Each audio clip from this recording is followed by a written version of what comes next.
श्री कृष्ण ने टालना चाहा, लेकिन सुदामा की जिद पर श्री कृष्ण ने कहा, अच्छा कभी वक्त आएगा तो बताऊंगा। और फिर एक दिन कृष्ण कहने लगे, सुदामा आओ गोमती में स्नान करने चले। दोनों गोमती के तट पर गए, वस्त्र उतारे, दोनों नदी में उतरे। श्री कृष्ण स्नान करके तट पर लौट आए, पीतांबर पहनने लगे।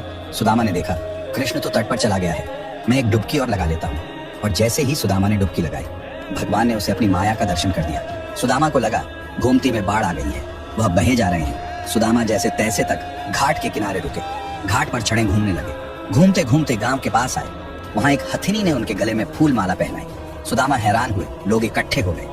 लोगों ने कहा, हमारे देश के राजा की मृत्यु हो गई है, हमारा नियम है राजा की मृत्यु के बाद हथिनी जिस भी व्यक्ति के गले में माला पहना दे वही हमारा राजा होता है।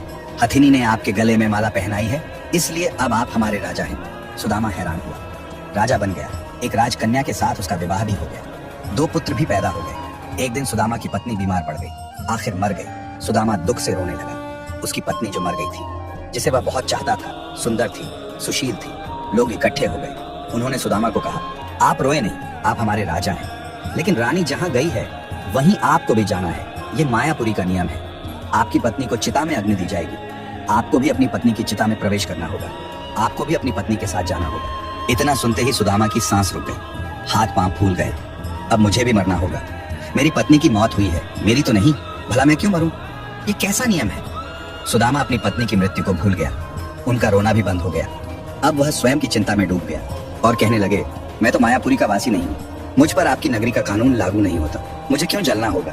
लोग नहीं माने। कहा, अपनी पत्नी के साथ आपको भी चिता में जलना होगा, मरना होगा, ये यहाँ का नियम है। आखिर सुदामा ने कहा, अच्छा भाई, चिता में जलने से पहले मुझे स्नान तो कर लेने दो। लोग माने नहीं। फिर उन्होंने हथियारबंद लोगों की ड्यूटी लगा दी। सुदामा को स्नान करने दो, देखना कहीं भाग न जाए।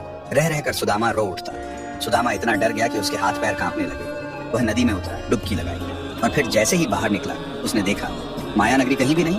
किनारे पर तो कृष्ण अभी अपना पीतांबर ही पहन रहे थे और वह एक दुनिया घूम आया है, मौत के मुंह से बचकर निकला है। सुदामा नदी से बाहर आया, सुदामा रोए जा रहा था। श्री कृष्ण हैरान हुए, सब कुछ जानते थे, फिर भी अनजान बनते हुए पूछा, सुदामा तुम रो क्यों रो रहे हो? सुदामा ने कहा, कृष्ण मैंने जो देखा है वह सच था या ये जो मैं देख रहा हूँ? श्री कृष्ण मुस्कुराए और कहा, जो देखा भोगा वह सच नहीं था, भ्रम था, स्वप्न था, माया थी मेरी, और जो तुम अब मुझे देख रहे हो यही सच है, मैं ही सच हूँ।